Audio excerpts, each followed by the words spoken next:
conhece o transtorno borderline, também chamado de transtorno da personalidade ou limítrofe? Esse é o assunto sobre o qual vamos falar no vídeo de hoje. Fiquem comigo e assistam ao vídeo.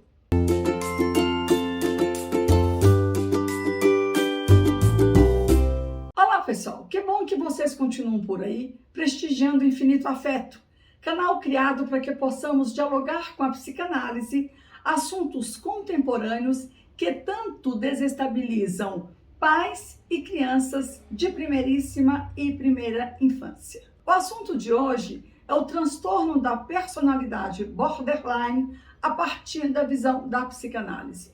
Para Freud, todo sujeito adulto é atravessado pela criança que ele foi. Não há como fugir disso. Assim sendo, a história pessoal da criança e as experiências que a constituíram psiquicamente na primeiríssima e na primeira infância são os tecidos que vão sustentar essa mesma criança quando ela estiver na puberdade, na adolescência e na fase adulta. E, portanto, são determinantes na estruturação da sua personalidade, interferindo expressivamente na sua forma de ser. Já vimos muitas vezes que uma mãe suficientemente equilibrada e amadurecida é essencial para suprir as necessidades físicas e emocionais do seu bebê e auxiliá-lo na construção de sua personalidade. Isso acontece porque a criança recém-nascida chega ao mundo em uma condição de total e angustiante desamparo. Essa condição de desamparo gera na criança a necessidade de proteção e gratificação, as mesmas vividas no útero materno. Depender da mãe é determinante para a formação da personalidade do ser humano, ou seja, após o nascimento, a criança dependerá da figura materna para iniciar a formação de sua personalidade. Consequentemente, a ausência de figuras cuidadoras constantes pode dificultar a formação da personalidade e os modos habituais de adaptação e de equilíbrio do eu aos impulsos internos com relação ao mundo externo e às exigências morais.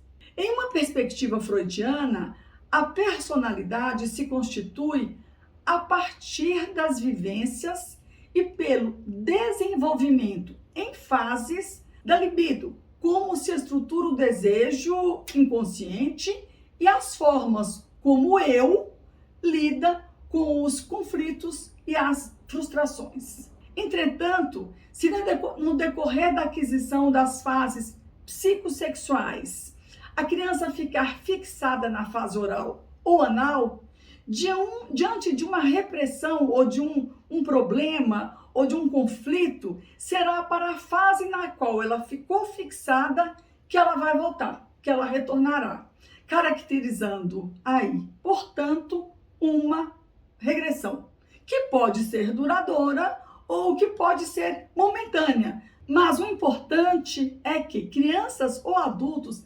sempre retornarão para a fase na qual se sentiram mais seguros. Desse modo, serão as fixações infantis da libido e a tendência à regressão para esses pontos de fixação quando essas pessoas, as crianças ou os adultos, se sentirem ameaçados ou inseguros, que vão determinar os diferentes tipos de neurose e o perfil da personalidade adulta. Soma-se a isso o complexo de Édipo, aquela fase caracterizada pela trama inconsciente de amor da criança pelo genitor de sexo oposto e sua hostilidade para com o genitor do mesmo sexo. Assim sendo, a forma como um adulto introjetou esses fatores é determinante na constituição da sua personalidade. Você conhece o transtorno de personalidade borderline o famoso TPB? Como é a infância de um borderline, de uma criança com esse transtorno? É uma condição que, apesar de ser mais comum se manifestar e ser diagnosticada nos adultos, tem fortíssima ligação com a infância. De acordo com o pediatra Fausto Carvalho, da Sociedade de Pediatria de São Paulo, o transtorno borderline muitas vezes começa a se manifestar, a se apresentar durante a vida escolar, momento no qual a criança oscila muito de humor, tem uma tendência maior a fazer birra sem motivos aparentes e, eventualmente, tem certa agressividade e irritabilidade. Além disso, o transtorno se caracteriza por uma insatisfação contínua com tudo. São crianças que possuem um complexo muito forte de se sentirem injustiçadas e incompreendidas. Também vale ressaltar que elas insistem em ter razões em todos os seus argumentos, apresentam angústia de separação, que significa dificuldade de se separar do outro, dilema com a identidade, ou seja, dificuldade de constituir sua subjetividade, clivagem, que é quando se percebe dividida em bom e mal, e impulsividade e, além de tudo, acentuado narcisismo, dando importância apenas às suas próprias necessidades. São crianças mais exigentes e que normalmente necessitam de mais atenção, sofrem com episódios frequentes de tristeza, são mais sensíveis a críticas, não lidam muito bem com mudanças na rotina e se frustram com mais facilidade. São mais irritadiças, podendo ocorrer graves acessos de raiva. Possuem um temperamento bastante difícil e de característica muito impulsiva. Ao se estressar, a criança pode demonstrar certos sintomas físicos, como puxar fios de seu cabelo, se beliscar, dores de estômago, dores de cabeça, problemas alimentares e alterações no sono. Os adultos que são diagnosticados com transtorno descobrem que sofreram algum tipo de evento traumático durante a infância, como abuso emocional e psicológico. Relações problemáticas entre pai e filho, entre mãe e filho, situações de negligência, abuso sexual, bullying físico, trauma ou chantagem emocional são possíveis gatilhos para o desenvolvimento do transtorno que provocam, em questão de minutos, sentimentos opostos, como os de amor e ódio, alegria e tristeza, levando por vezes a problemas seríssimos como agressões físicas e automutilação. Considerando a singularidade do sujeito e sempre tomando o cuidado para não cometer generalizações, na visão psicanalística, esse é um transtorno que afeta seriamente a vida da pessoa acometida, causando prejuízos significativos. Dessa forma, o ambiente é extremamente importante, pois promove a relação entre as pessoas e é justamente o que o borderline necessita. Alguém que o acompanhe na sua constituição. Várias causas são apontadas como origem do transtorno. Acredita-se que, além do forte componente genético, experiências traumáticas na infância causariam a desregulação emocional e a impulsividade, levando aos comportamentos não funcionais, déficits e conflitos psicossociais. Pessoas com borderline têm uma maior necessidade de receber atenção e garantia de afeto. E por essa razão se relacionam com pessoas com mais disponibilidade para dar atenção ou reafirmar seu amor com mais frequência. No entanto, a instabilidade do humor, a falta de autocontrole ao se deparar com situações estressantes, a dificuldade em lidar com a frustração e a rejeição e o senso de identidade distorcido, tudo isso acaba gerando relações interpessoais muito problemáticas. Não raramente pacientes com transtorno de personalidade borderline se machucam propositalmente se automutilando. Esse comportamento pode estar ligado a sentimentos negativos, mas também pode ser entendido como um esforço para evitar o abandono ou um recurso a fim de impedir que uma pessoa vá embora. Os padrões de relacionamentos interpessoais são instáveis e intensos, fazem esforços frenéticos para evitar um abandono real ou imaginado, devido à instabilidade afetiva, são cometidos de sentimentos crônicos de vazio, raiva e dificuldade para controlar a raiva.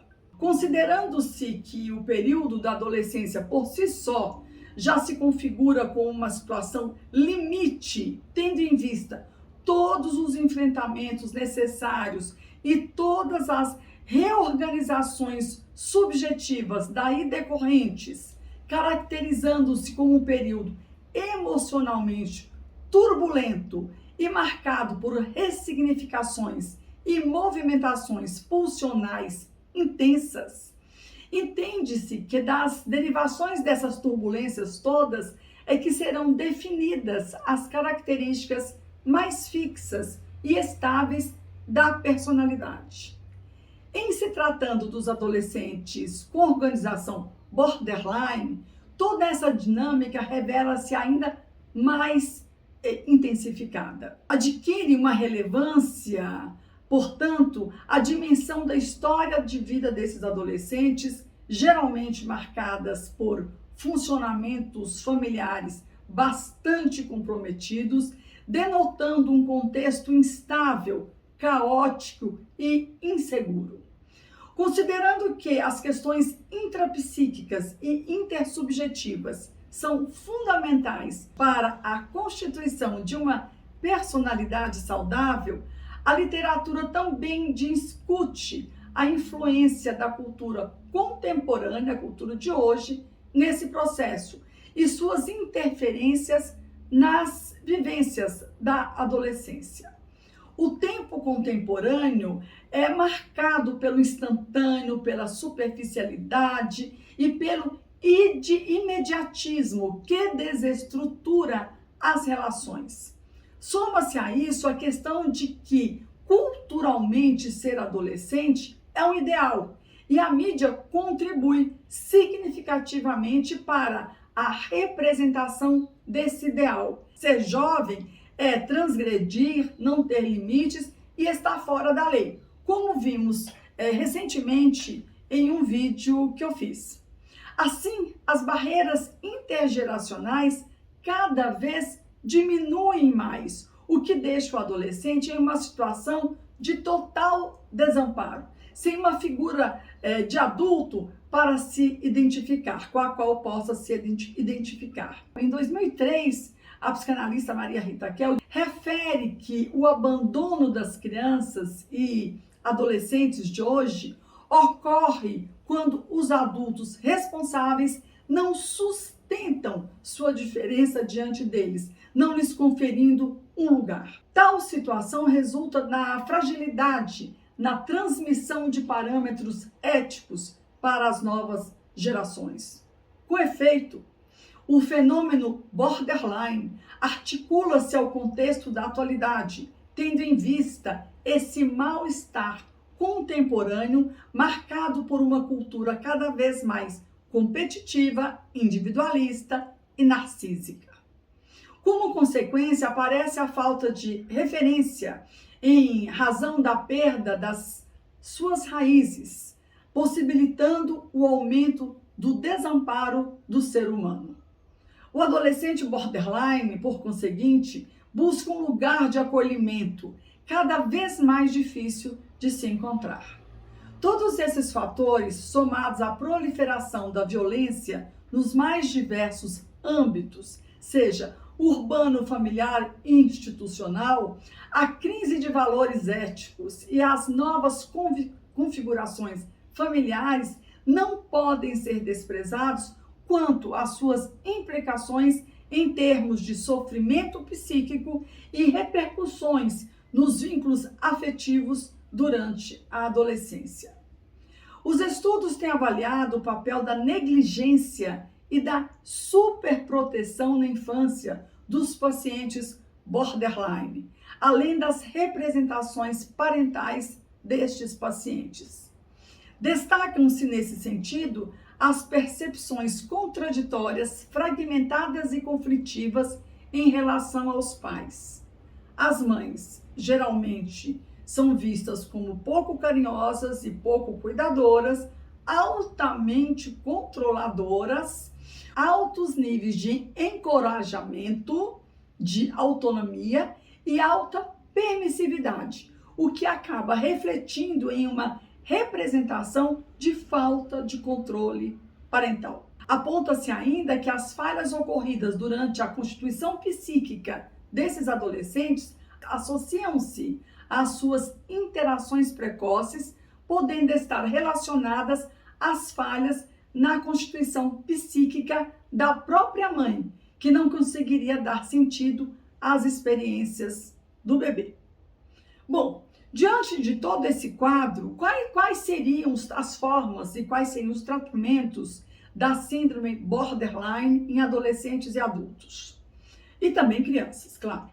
A psicoterapia de base psicanalítica é uma das possibilidades recomendáveis para tratamento de pacientes com diagnósticos de transtorno de personalidade borderline, além do acompanhamento psiquiátrico necessário. As intervenções concomitantes, por exemplo, o acompanhamento psiquiátrico, mais medicação, mais psicoterapia, pelo fato do paciente apresentar várias comorbidades conjuntas, compondo um conjunto de sintomas, é o mais indicado. No caso de adolescentes com diagnóstico borderline, é de suma importância, fundamental, que os pais busquem tratamento psicoterápico, mas prestem atenção, com outro profissional, com outro psicólogo, não o mesmo que atende a criança. Outra pergunta que me fazem: o paciente com borderline tem cura? A síndrome de borderline, tecnicamente, não tem cura, mas o devido tratamento pode melhorar a qualidade de vida dos pacientes e lhes ajudar a manter relações saudáveis. Outro ponto importante que a gente precisa destacar é que essas manifestações, elas tendem a ser menores com o passar dos anos. Bom, como vimos, as neuroses da vida adulta estão sempre muito próximas, relacionadas às vivências da constituição subjetiva da criança. É por essa razão que eu tenho insistido tanto que devemos tratar muito bem os nossos bebês e as nossas crianças. Muitas vezes, os problemas de ordem psíquica, eles dão pequenas mostras quando a criança ainda é muito pequena, mas por falta de um diagnóstico bem feito ou por descaso, a criança vai se adaptando às circunstâncias para sobreviver, tanto física quanto psiquicamente falando. Entretanto, quando se torna adulto, as próprias demandas que acompanham essa condição funcionam como um gatilho e a criança desorganizada, instável, insegura se revela no adulto, mostrando de fato um lado perverso e muitas vezes dolorido e insustentável para todos. Esse é o meu recado para hoje.